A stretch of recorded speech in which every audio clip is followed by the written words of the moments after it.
Think everyone can become a licensed general contractor with little effort?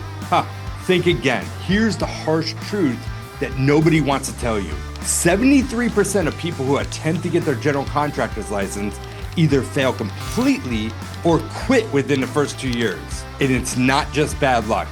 It's a series of shocking mistakes that you can easily avoid if you know what you're doing. By the end of this video, you're going to understand exactly why most aspiring contractors fail miserably, the hidden traps that derail even most motivated builders, and most importantly, the exact blueprint I've used to help hundreds of builders not only get their license, but turn it into a thriving, profitable business that works without them being glued to every job site 24/7. Now, before we dive in, let me tell you why I'm qualified to teach you all of this. My name is Thayer. I've been in the construction industry my entire life. I started as a second generation master carpenter working for my dad. I managed over 250 guys on projects up and down the East Coast. For the past 2 decades, I've been running a streamlined home building business here in Raleigh, North Carolina. Most importantly, I've coached hundreds of builders through my home building blueprint program, helping them go from burnt out and financially strained to efficient, profitable home builders who actually have time to enjoy their success. Before we jump into the strategies that can completely change your trajectory as a home builder, make sure to grab my free guide that breaks down the 5 critical steps to not just getting your contractor's license, but turning it into a profitable business. The link is in the description below. Download it now to follow along because I reference this throughout the video. All right, let's get real for a minute. If you're watching this video, you're probably one of 2 people. Either you're thinking about getting your general contractor's license, or you're a builder who's already working, but you're stuck, burnt out, using too much of your own money and working way more hours than you want to be. Here's what I see happening all the time in my coaching program. Guys come to me and they say, Terry, I've been doing construction for 10, 15, 20 years. I know how to build. I know how to manage crews. How hard can it be to get my license and start my own company? And then reality hits them like a freight train. See, there's a massive difference between knowing how to build and knowing how to run a profitable home building business. And most people, even experienced builders, make the same critical mistake that either prevent them from getting licensed in the first place, or worse, they get their license and then their business becomes a prison that slowly drains their bank account and their sanity. The first massive mistake people make is they focus on the wrong requirements.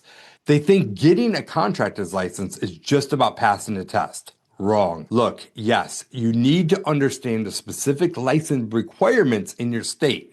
That's obvious. But here's what nobody tells you. Every state is different, and if you don't do your homework properly, you're going to be wasting months of your life and thousands of dollars. I had a guy in my program who spent 6 months studying for the North Carolina contractor's exam using materials from online and figured construction is construction, right?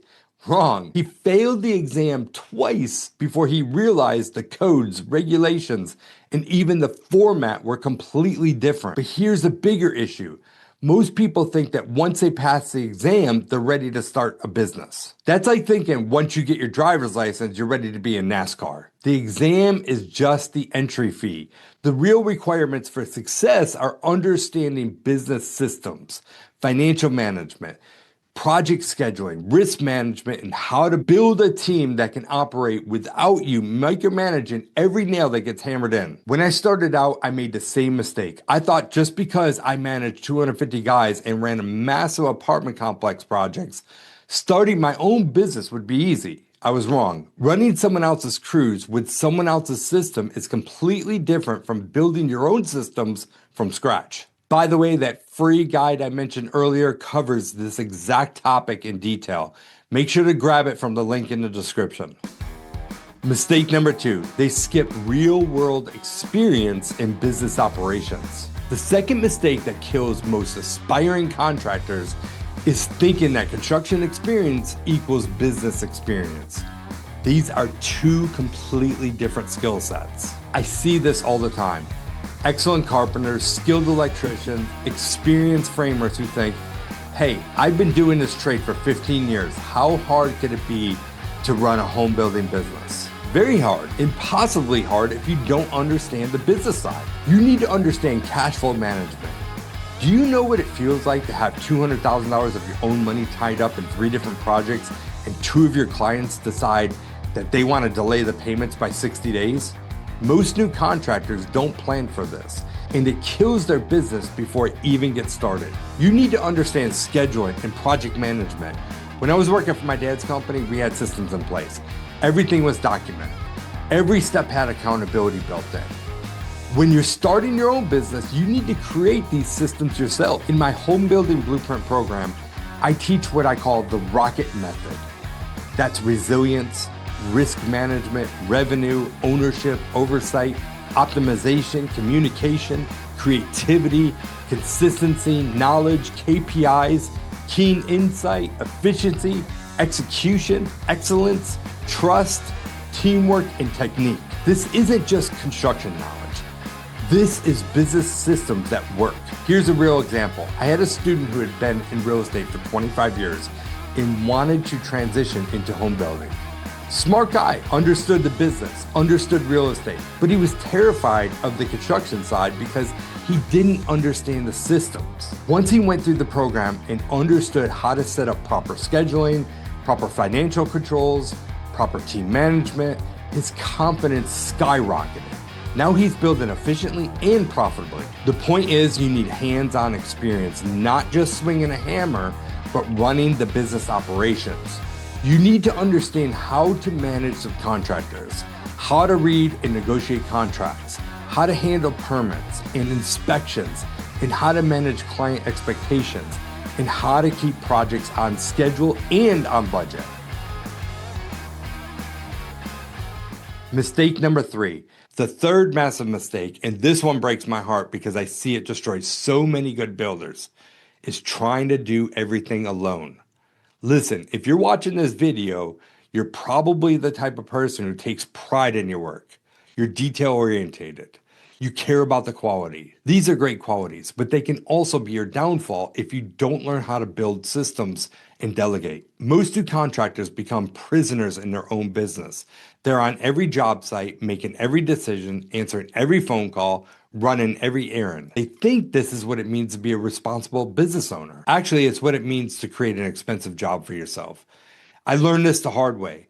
When I first started my subcontractor company back in 1997, I thought I had to personally oversee everything. I was working 80 plus hours a week. My phone never stopped ringing. Actually, my Nextel never stopped beeping. Remember that noise?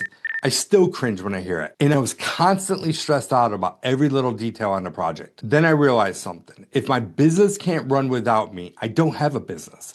I have an expensive hobby that pays me less an hour than I can make working for somebody else. The successful contractor is the one who actually builds wealth and have time to enjoy it. They understand that their job is to build systems and teams and not to be the highest paid laborer on the job site. In my business today, we have systems for everything. If someone on my team doesn't follow a step or they miss a step, if they try to take a shortcut, the system shows us immediately that there's a problem. We have accountability built in everywhere so that projects stay on track without me having to babysit every single detail. But you can't build these systems overnight, and you can't build them while you're trying to learn everything else about running a home building business. You need mentorship. You need support. You need to learn from people who have already made these mistakes and figured out what works. The fourth mistake is how people prepare for the licensing exam itself. Most people approach it completely wrong. They buy some generic study guide online, maybe watch a few YouTube videos, and they think they're ready. Then they're shocked when they fail. Here's the truth about the contractor licensing exams. They're not just testing your construction knowledge. They're testing your understanding of business law, safety regulations, local codes, contract law, and project management principles. The construction part is actually the easy part for most experienced builders. The exam preparation should be systematic and comprehensive. You need to rely on study materials that are specific to your state. You need to take practice tests, lots of them. You need to understand not just the right answers, but why the wrong answers are wrong. But here's what most people miss. You should be studying for the exam and building your business systems at the same time. Don't wait until after you pass the exam to start thinking about how you're going to run a business. I recommend creating or joining a study group. Some of my most successful students formed study groups where they not only helped each other prepare for the exam, but they also started networking and building relationships that helped them later in their business. One of my students failed the exam twice before he joined the program. The third time, he not only passed, but he scored high and finished early because he understood the context of what the exam was really testing. He wasn't just memorizing the answers, he was understanding the principles behind the questions. Mistake number 5. The fifth and final mistake that kills most aspiring contractors is they give up too early when challenges arise. Look, I'm going to be straight with you. Getting your contractor's license and building a successful home building business is not easy. If it was easy, everyone would do it successfully, and 73% of people wouldn't fail. You're going to face challenges. You're going to make mistakes. You're going to have projects that don't go according to plan. You're going to have clients who try to change orders after you've already started work. You're going to have subcontractors who don't show up when they're supposed to. You're going to have permitting delays, weather delays, and supply chain issues. The difference between contractors who succeed and contractors who fail is not whether they face these challenges, it's how they respond to them. Successful contractors learn from their mistakes. They pivot when necessary. They keep pushing forward even when things get difficult. They understand that resilience and persistence are just as important as construction knowledge. When I was running crews for my dad's company, we had so many problems with our subcontractors on apartment complexes that I was getting constant back charges and punch work that was costing us thousands of dollars. I could have just accepted that this is the way the business worked. Instead, I said, you know what? If I can't get them to do their job properly, I'm going to create my own company and do that job properly. That decision led me to start my own subcontracting company. I started off with 10 to 12 guys and eventually grew it to over 60 guys that we maintained at any given time. But that didn't happen overnight. It wasn't easy. The point is, when you have the right systems, the right knowledge, and the right mindset, you can work through any challenge that comes your way. Now, let me share with you the exact framework that my successful students use to not only get their license, but build a thriving business around it. First, they start off with what I call the preparation stage. This is where you're doing the research, understanding state requirements, starting your exam preparation, and beginning to build your business foundation. Then comes the build phase, where we're taking the exam, we're getting your license, setting up your business structure, and starting to implement these systems. Next is the acceleration phase, where you're taking on your first projects, refining your systems, and starting to build your team. Finally, there's a scale phase, where your business is running systematically, you have reliable team members, and you're able to focus on growth and strategic decisions rather than day-to-day operations. Each phase has specific actions, specific milestones, and specific systems that need to be in place before you move to the next phase. So here's the bottom line. Getting your general contractor's license and building a successful contracting business is absolutely possible, but only if you avoid these 5 critical mistakes that derail most people. You need to focus on the right requirements, not just passing the exam, but building business systems. You need real-world experience in business operations, not just construction. You need to build systems and teams so that you're not trying to do everything yourself. You need to prepare yourself for the exam systematically and comprehensively. And you need to stay persistent when challenges arise, because they will arise. If you're serious about becoming a successful, licensed general contractor who actually builds wealth and has time to enjoy it, then you need to approach this systematically with proper guidance and the right systems in place. That's exactly what I teach in my home building blueprint program. We take builders who are stuck, burnt out, and using too much of their own money, and we help them become efficient, profitable home builders who work less, make more, and build sustainable wealth. If you want to learn more about how this could work for your specific situation, grab the free guide from the link in the description. It breaks down the 5 critical steps to not just getting your license, but turning it into a profitable business. And make sure you subscribe to this channel, hit that notification bell, because next week I'm going to show you exactly how to unlock profitable home building niches, even in markets where everyone says there's no good deals left. I'm Thayer, and I'll see you on the next video. Remember, your success is my success, so let's build something great together.